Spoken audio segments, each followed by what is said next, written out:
the whole bond, thousands and thousands of mortgages, to find this one. These banks don't have any records to speak of. And they did that deliberately if they ever got into this mess, and that's what they're into now. So the attorney generals have to be aggressive, and they have to say, look, we want to see everything. What's it going to cost if nothing happens to the lenders? A minimum of $10 billion. They're talking in the financial publications of $5 or $6 billion. It's going to cost more than that. And the banks are going to get hurt by it. That's why their shares are down yesterday and today. And that's understandable. It's a fair amount of money, and it's going to affect earnings. Yesterday, we saw J.P. Morgan Chase trading over 40. It's now close to 37. So people on Wall Street are taking this very seriously. They're saying, gee, where the heck is this all going? And maybe it will threaten our system. In fact, this is a kind of thing that unexpectedly, the untoward event that nobody ever expects will happen and does. And that's how banking systems collapse. It's just something out of the blue. These bankers never thought they were going to get caught. Well, they did. And can they wiggle out? We'll see. But it's going to cost them a lot of money. And it's going to enrage the public even more than it's enraged already. And especially going into an election. Couldn't have came out at a worse time, particularly for incumbents. And so we got to wait a while. It's just like the proposed legislation that they want to shove down our throats on taking out retirement plans for people and giving them a government-guaranteed annuity, which is not worth the paper it's written on. They're going to try that before the end of the year. And also within that structure, they're trying to, and will try to, inject a 5% mandatory payroll tax to further fund Social Security, which is broke and has been since its inception. And there's a whole bunch of other issues. They want to put a 1% tax on financial transactions, including if you sent me a check and I put it in the bank, they would charge 1% just to have the check come into the bank. And they charge you 1% in the other end as well. And they would like to get that passed to continue to fund this outrageous deficit spending that's been going on for years. And then there's a whole block of things that the administration wants: $200 billion in tax credits for business, for plant and equipment, $100 billion for big business, for research. I mean, that group with those two issues is ludicrous because they're sitting on $3 trillion in cash. I mean, they need money or a break tax-wise like they need a hole in the head. What they ought to do is stop firing people, and then we wouldn't have 22.75% unemployment.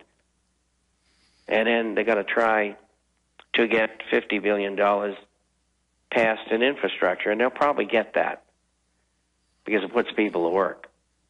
And well, Bob, I mean, going back to the pensions, I've noticed all this propaganda in recent days from people like MSNBC saying that it would be stupid and foolish for Americans to cash in on their pensions early to fund things like, their kids going through college.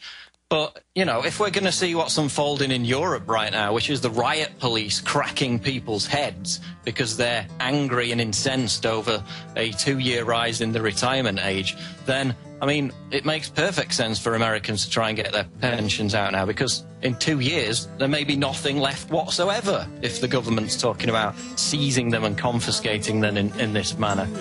We'll talk about it after the break. Infowarsmoneybomb.com. Bob Chapman, the guest. Stay tuned. Most Americans believe famine and hunger will never happen. But what if? Day 1, mayhem breaks out at grocery stores. Day 3, families are on edge. Day 5, the neighbors come knocking. Day 10, small bands of thieves begin stealing at gunpoint. Day 15, desperation, but the government can't help because there's no food left.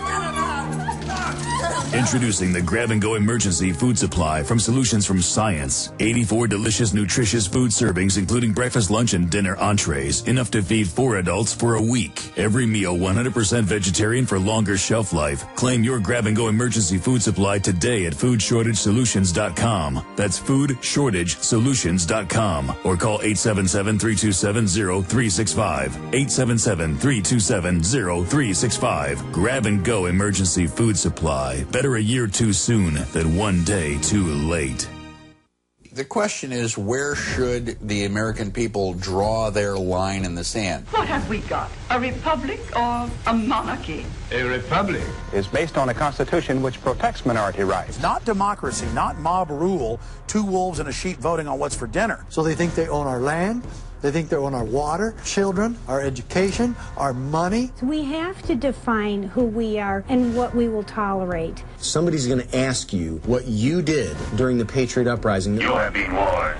We have the facts. We have the Constitution. We have the Bill of Rights. We have common law. Knowledge is power, ladies and gentlemen. And I'm so excited to be able to offer you Don't Tread on Me, Rise of the Republic. Tyranny is upon us, but liberty and the sleeping giant that is the American people is rising. A new tool in the info war. Don't Tread on Me. Order it at Infowars.com or PrisonPlanet.com or call toll-free 888-253-3139 and support independent, patriotic Liberty films. Gold. It's like nothing else on Earth. From the Romans through the Renaissance, from the Industrial Age to the Space Age, gold has weathered the test of time. For 6,000 years, gold has remained the ultimate store of wealth. According to the World Gold Council and the U.S. Mint, demand is at an all-time high. The stage is being set for the reemergence of gold as the common-sense alternative to a fiat paper currency that gets weaker every day. Midas Resources is proud to offer the hard-hitting report that arms you with the truth you need to protect you and your family from the Fed's plans for your hard-earned money. Don't gamble with your future. Call Midas Resources today and ask for your free copy of As Good as Gold. Call 1-800-686-2237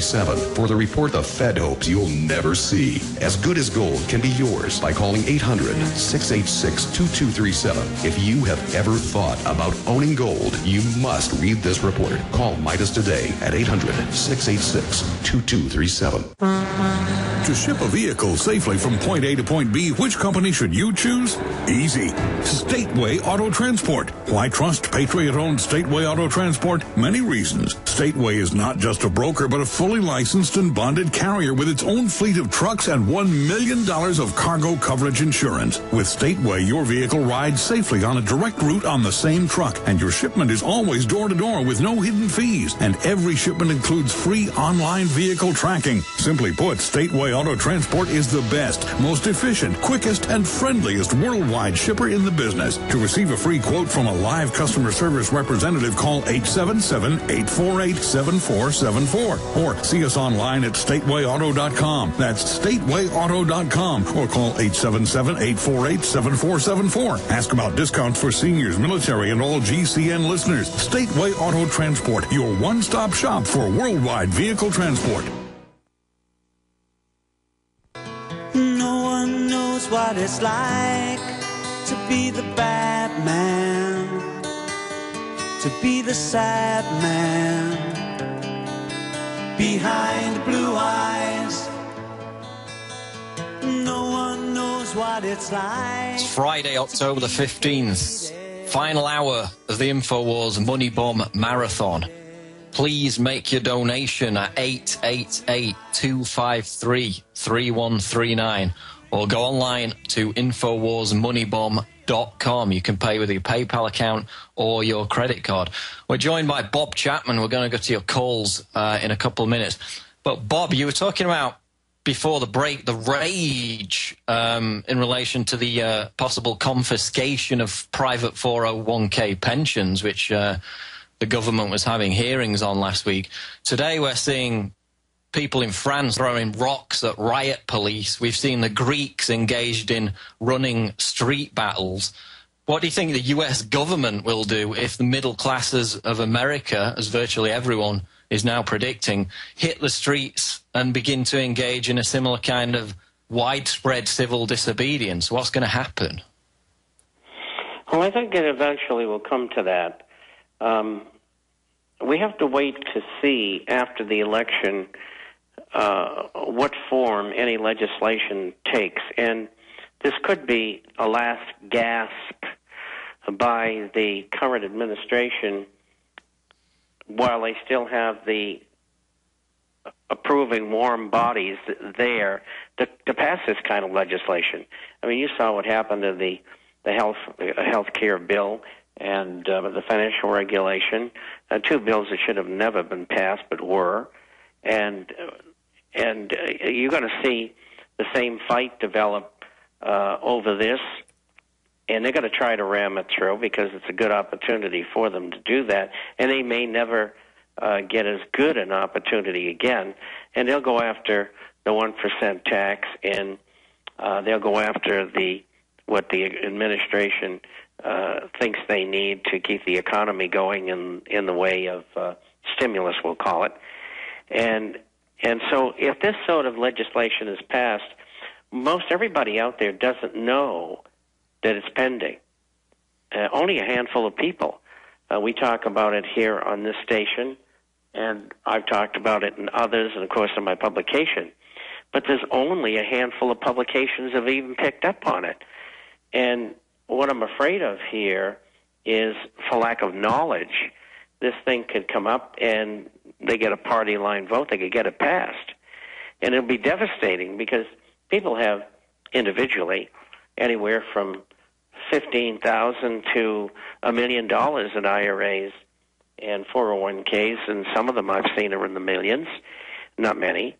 And I do see lots of that sort of thing because people come to me and ask advice, which we don't charge for, and so lots of people want my opinion on things. And so all of this would be lost because you're getting a government promise in return, and that promise is not worth the paper it's written on because the government's broke. And well, I mean, how can they have the arrogance? I mean, people like Gil Ducey, you know, the architect of all this, the senators behind it, Casey, Sanders, and Harkin. You know, where do they get off on just calmly introducing a piece of legislation that robs people of their entire future, their children's inheritance, with, you know, barely a care in the world? I mean, should Americans just liquidate their pensions immediately? I mean, I know there's a bunch of taxes associated with it, but would you advise people to do that just to avoid having them stolen completely? Well, first of all, no matter what you do, you're going to pay taxes, whether you cash it in and it exists 8 years from now or now. I mean, hopefully you'll pay more taxes later because it appreciated in value. But the point is here, you got to pay taxes. So that is not even a consideration. The consideration is twofold. Number one, if you're under 59.5, there's a 10% penalty. But if you take the risk and they pass this legislation, you're going to end up with a worthless piece of paper. So me personally, my feeling is if I had an IRA or a 401k, I would liquidate it. I would pay the taxes, and I would pay the penalty if I was under 59.5, which I'm not. Incidentally, I'll be 75 tomorrow. And I think that to me, the most prudent thing to do is go into liquidation. And you can do that in a semi-painless way. If you have an IRA or 401k and you get stocks in it, in order to not have to pay commissions, you can set up a personal account and transfer those securities into it. It's a taxable event, but you're avoiding 2 steps. Okay, we'll talk about it after. We're on the march. The empire's on the run. Alex Jones and the